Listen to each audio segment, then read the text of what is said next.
বাড়ি চলে যায়, কিন্তু বাড়িতে গিয়ে দেখে সেখানে ভাত নেই। ওই দাদা, আমরা খুব গরিব তাই না? জানিস সবার বাড়িতে না গোপালের পুজো হচ্ছে, শুধু আমাদের বাড়িতেই হচ্ছে না। তুই মন খারাপ করিস না বনু, কালকে তুই আর আমি মিলে গোপালের পুজো করব।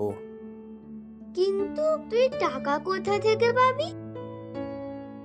কেন, তোর আর আমার সেই লক্ষ্মীর ভান্ডারটা আছে না, সেখান থেকে অনেক টাকা পেয়ে যাব, তুই চিন্তা করিস না। হ্যাঁ হ্যাঁ, ঠিক আছে, আমরা খুব মজা করব। পরের দিন সকালে দুই ভাই বোন মিলে ওদের লক্ষ্মীর ভাঁড়টা ভেঙে 150 টাকা পায়। সেই 150 টাকা দিয়ে বাবাই বাজার থেকে পুজোর জন্য ভোগের মিষ্টি আর দু একটা ফল কিনে আনে।